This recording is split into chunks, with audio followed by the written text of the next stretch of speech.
Welcome back. This is episode 14 of the Feel for the Game podcast.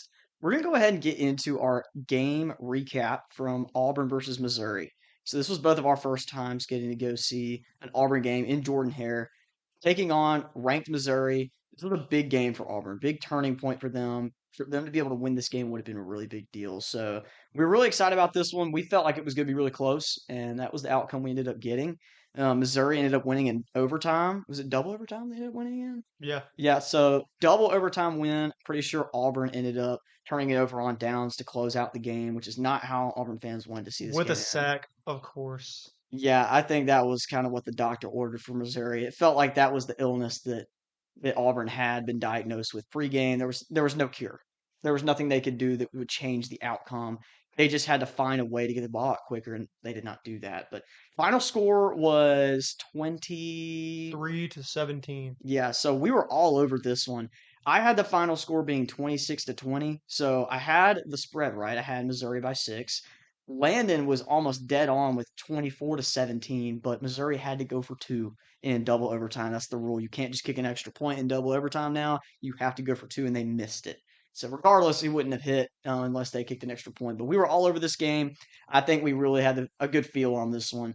Missouri, I mean, I think they were the better team on this field.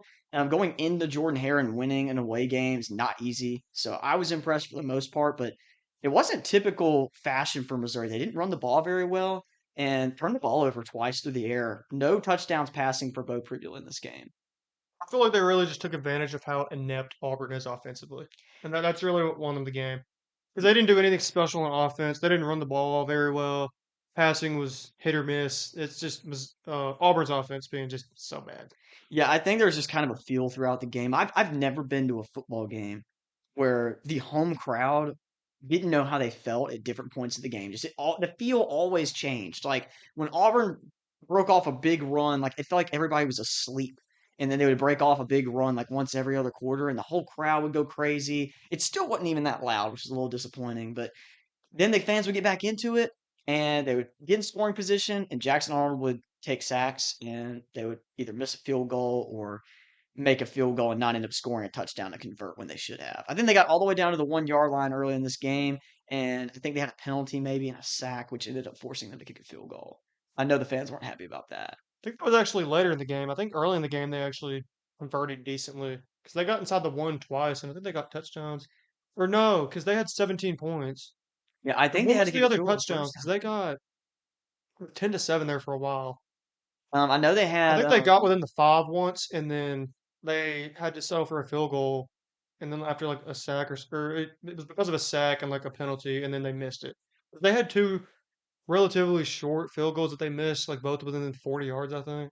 yeah, because I know they doinked one off the crossbar, and then their kicker just completely missed the other one. And they had three missed kicks throughout the whole game. Like, It was not a good uh, showing from them offensively. It just felt like no matter what they did, they just couldn't close out the game or just kind of put the pedal to the metal and do what they needed to do. They had every opportunity that felt like they just had no second gear to just put it away. Like, uh, it just wasn't there. It didn't feel right. And I know there was that one interception that Jackson Arnold threw. I think it was his first one of the season, which was really odd. But he threw it right to the DB. Like it was just like, what were you thinking to make you throw it right there? Like that's what the thought process was. I think just the crowd, everybody was so confused. The previous play had thrown a dime to Cam Coleman, and Cam Coleman dropped it. Probably could have been a yeah, touchdown I if he mean, put there it was out like there better. four drops in this game too. Like the receivers were not helping him out. Yeah, there was okay. I'm looking at the drive chart for Auburn. They got down inside the 15, got down to the 7 yard line, and I think they kicked a missed field goal in the sec. That was in the second quarter. Yeah, that's what it looks like. It was how long was the field goal? It's not wanting to tell me how long the field goal is. I do not like ESPN. You should try the real app. If you want a different app to use, check out the real app. This is not a promotion. This is not a paid ad. I just don't really like ESPN. They've updated the app too many times.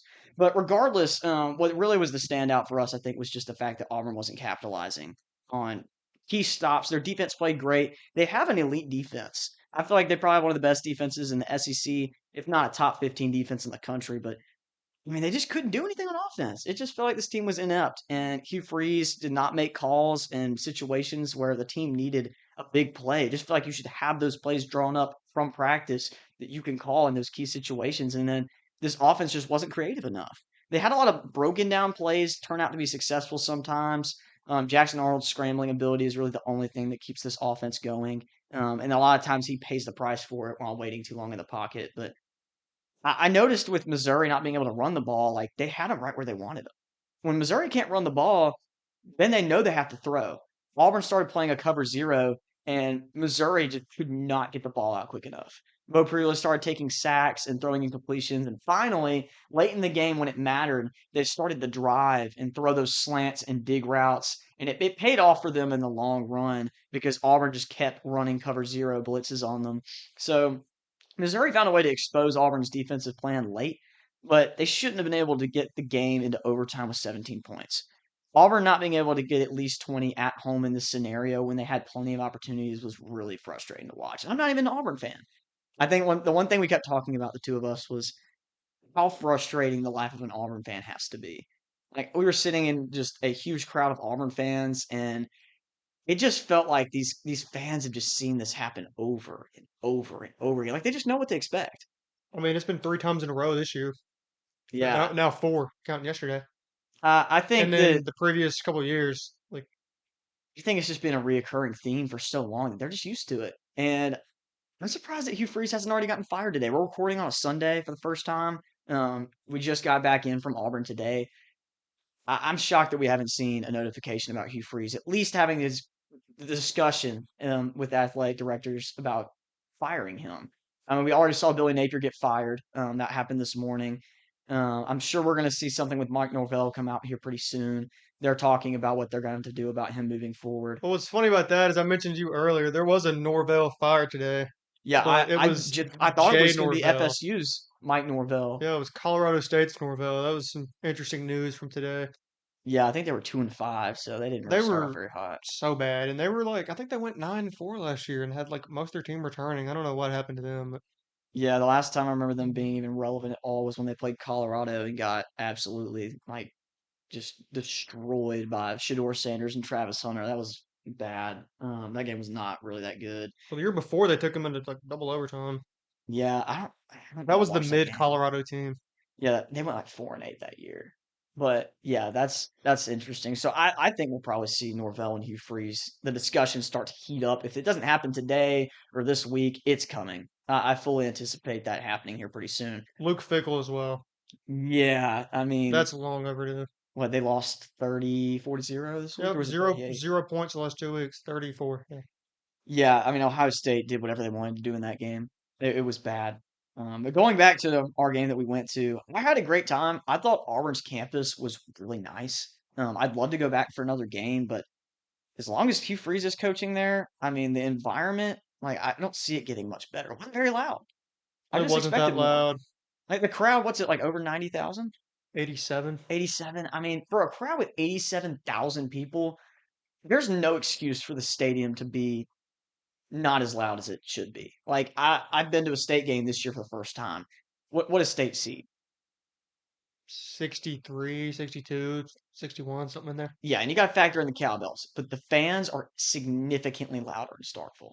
Same in Oxford, same in Death Valley, obviously. But I mean, like I haven't been to a game with that many available seats, and there were no Missouri fans at this game.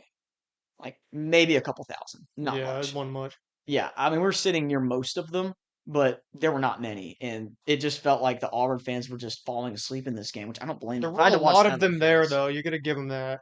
I mean, yeah, they showed up after their team lost 3 straight SEC games, and they just haven't done anything in years. They're still showing up, and Hugh Freeze is putting on some of the worst disaster classes offensively I've seen in forever. So disappointing from Auburn, but this ended up being a really good SEC matchup. And it came down to the wire. Missouri puts it away in overtime.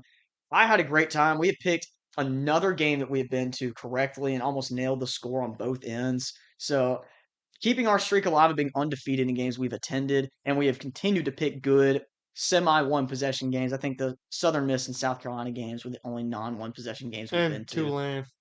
Yeah, we won't even talk about that one. That one doesn't really That was a count. nightmare. But we've been to a ton of really good games so far this season, so got to give credit to Auburn just for the atmosphere outside of maybe how loud the stadium could have been. I did really enjoy it. So It was just the peak Auburn experience. Like everything Auburn happened in this game. yeah, it did feel like if I was trying to think like an Auburn fan and feel like an Auburn fan, I got that being at this game. Yeah. So full Auburn experience was had by the Feel Free Game podcast today. So I think that's gonna go ahead and wrap up our recap for this one.